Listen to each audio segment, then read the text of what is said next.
Hi, welcome to our fourth podcast.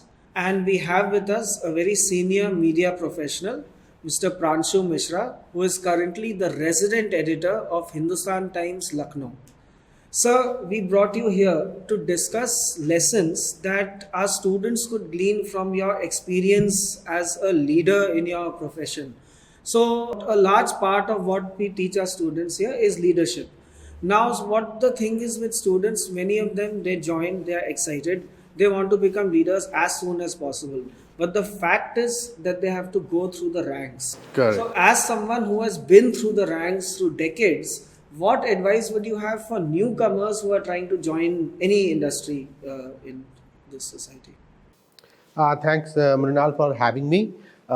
You just nailed the very point which was on my mind. That when students walk in, these professional courses, and it's not only about entering into the management schools, it's also about, entering into journalism schools. So when I go into taking sometimes lessons in the journalism schools, people want instant fame. And what they aspire for is, I want to be an anchor like such and such person. I want to scale up heights immediately. So, and I think, having ambitions, having this desire to move up in life, nothing wrong with it. But through my own experience, I can tell you that everyone who has achieved a certain point or who looks like a role model to the youngsters has actually, traveled on a very, hot soil. They have waded through very turbulent waters. They have, donned in multiple tasks in their arduous journey, and then they have reached a spot where they look like a role model. So, adding to what you were just saying, I think one big road to success is patience.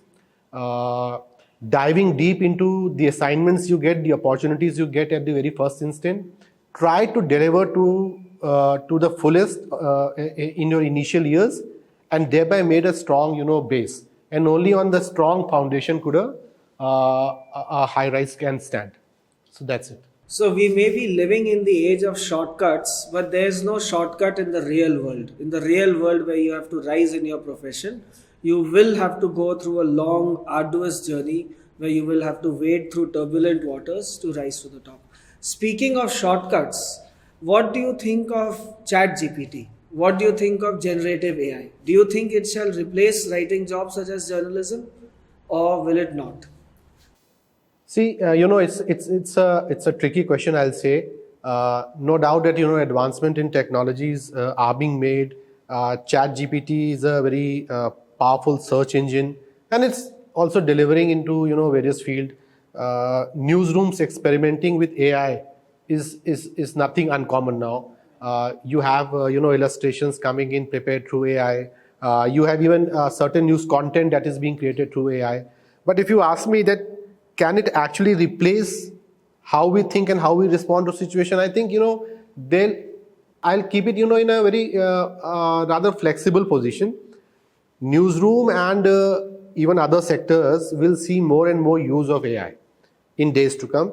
So you can't shut your eye and say that AI is something not to be approached to. That is not wise. It is an evolving technology. Similar things were said about internet in early 90s when it was first being introduced. It will take away jobs. It will just break down the very fabric. Nothing like that happened. And people who used to oppose internet at that point in time today are very comfortable with it.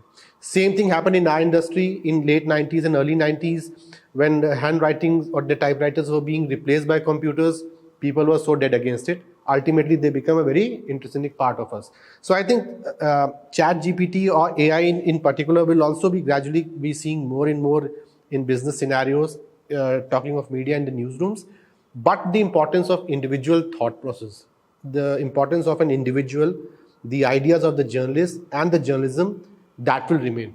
Because journalism, I feel, is a mechanism to bring forth what is happening in society across different aspects. And AI, my understanding says, is a compilation of acquired intelligence which has been created. So what about the new things which are being created, new ideas which are coming in? Someone needs to, synchronize them to the AI. And there I think the role of an individual will remain. Okay. So even though chat gpt, like any technology, can make our lives easier, the role of the human being, the creative thinking mind, cannot be replaced by a machine. At least that's how I think. Maybe but with a rider that many people may not agree with me, and they might think that and it can that there is rather an argument that what if the AI has and gets and develops an intelligence of its own, it starts thinking of its own. So I'll to be very honest, my this the knowledge skills at the moment are not so deep that I could be very commentable about could be in a position to comment on it. In my own humble understanding, I feel that individual's role will there, accepting the fact that AI's role, ChatGPT's role, or any other search engine like ChatGPT's role will definitely increase as days as we approach further. So, in a nutshell, we could say that while it can simulate thinking, the actual process of thinking will require individuals. For instance, you said that actually gauging the social fabric is something that requires the human element. Okay. Just ChatGPT cannot do that. So, speaking of the social fabric, as a journalist, you have an interaction with the social fabric of our society much more than many other professions, right? So, in your opinion, what would you say, without getting into politics, what would you say is the heart of the socio-cultural fabric of this country? You have been to the hinterlands. So, what would you say is the, for not necessarily in general terms, but even as a workforce, what would you say about our workforce? Do you feel that we are entrepreneurial? Do you feel that we need to work harder? What have you seen? Well, this is this. The question is, quite. I'll not say complicated, but it's quite a heavy question because a country like ours is a collection of multiple. Is a country of a rich diversity. Right. So people in different parts, they have a different way of thinking, different choices. And in Uttar Pradesh, if we say in Hindi, there is a saying in Hindi, कि घाट घाट पर भाषा बदले कोस कोस पर पानी. So meaning to say that even at a smaller distance you will have a different in dialect, language, food habits, linguistic traits. So what is common among all is, so what I can say is I only I recall what Nehru has written in Discovery of India, and he says that when I go out to in rallies after rallies, I see people and chanting Bharat Mata ki Jai. So I ask them ki what is this Bharat Mata jiski aap Jai bolte ho. So then he realizes that this Bharat Mata is not actually some state, some rivers, some hills. It is the collective expression of the will of all the people of this country who have faith in in this country, in this land where they have been born, where their forefathers have born and have been settled in the dust. So I think the point about to answer to your question is that the social fabric I see is that great champions of democratic values, great champion of social harmony, and that has been proven in our thousands of years of history. We had been very accommodative, so I think that is one big trait. In my experience as a journalist, I think there have been several times people might say there have been attempts to break through this fabric of social harmony, but ultimately the people have rebelled back in a very peaceful and most democratic fashion also. So I think these two are the traits which I think is at the core of our society. Very firm, ground-rooted faith in democratic values, and equally strong and firm faith in mutual coexistence and social harmony. And it is this, basic trait of our culture which comes out and is seen across our, work spaces. So you go into corporate houses, you go into media, newsrooms, you go into management classrooms. This coexistence, social harmony, mutual respect, faith, that I think are the most salient aspects of our social fabric. So another thing that we thought we should ask you, is that we are living in an age of information. We are living in an age where we are constantly being bombarded with information left, right, and center. Now, in this complex age of information, you as a media leader are one of the few people who are actually dealing with the challenge of sifting the useful information from the clutter. You are getting sources from all over the place. There are loads of people who wish to get coverage under you. So, how do you decide what to give importance to and what not to? Obviously, this is a subject specific question, but I'm saying in general, what would you say to say a student who is saying that how do I deal with this chunk of information that is there? And you are someone who has had to deal with it as a professional after having worked for many years. The youngsters today are dealing with information right from the beginning. So you have had to face the challenge more than the youngsters. So your advice in that regard will be really helpful. It brings smile to me because you are a teacher of philosophy and you see it as a problem. But after your question, I suddenly realized that, as an individual, this idea has never got into my mind that there is a, information explosion and I have to actually, seclude myself or withdraw myself from a particular stream of thought process which is coming in. Reason probably being that it has happened gradually, slowly over the years that everyone is accustomed to it. None of us, all four people sitting in this room, no one has ever bothered that, boss, we need to, do away with this information or everything is coming. So the point is that I think that the capacity of human mind is huge.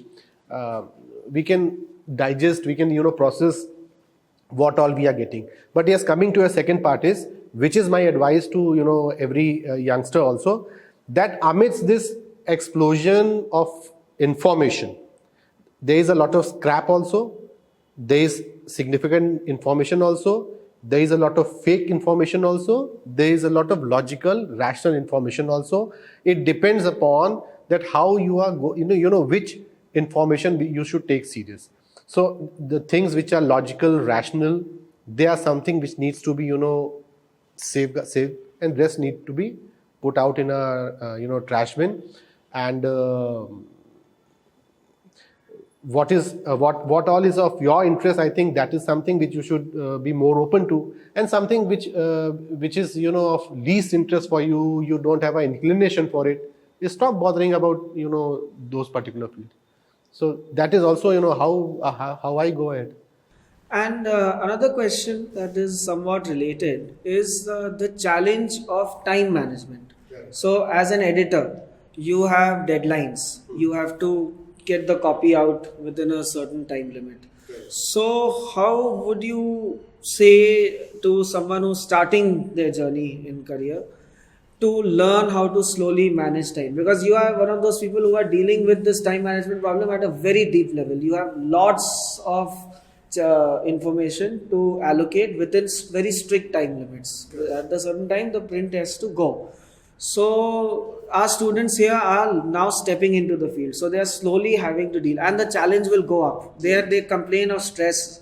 Its mental health has become an issue of late, and they will say that how do we deal with the time management? How do we cope? And it's going to get worse as time goes. They will have more and more challenges. So just that is true, and I don't remember the exact study, but I think I was reading a few days back in a paper that in India the sleep depravity is actually on the rise.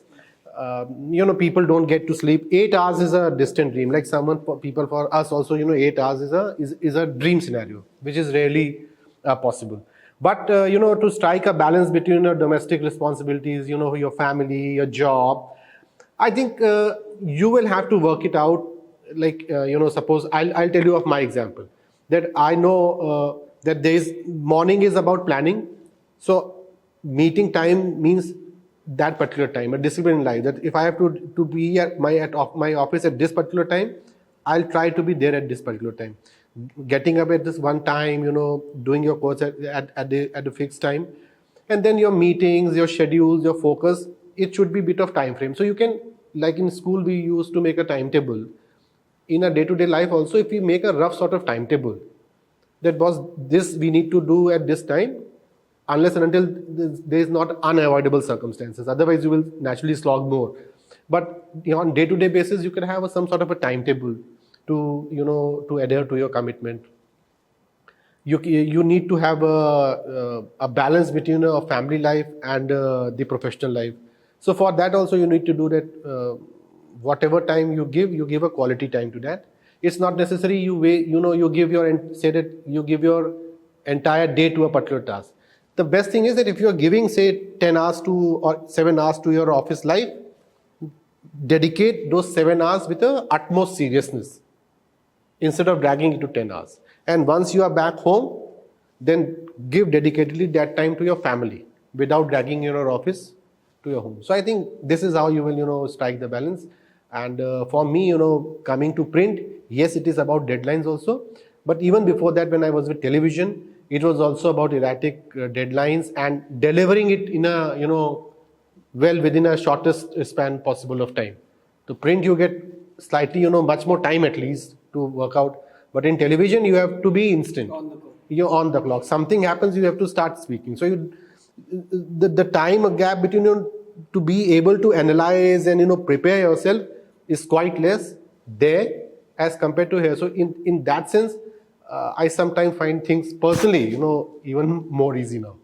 So to sum up what you just said, your advice for our students would be to the effect that you must learn to partition and schedule your time from an early stage in your career so that it becomes a habit as you progress, and you must be. See, even in the college and school time, when we are subjected to this timetable, it's not only about making your bag a bit lighter to school. It's also about putting you into the habit of trying to manage your daily schedule. So I think that habit can continue further also. And the second thing which you said, that whatever time you put in, you have to put in serious time. Yeah, then don't waste your time. A few hours of sincere effort is much better than many hours of not sincere effort.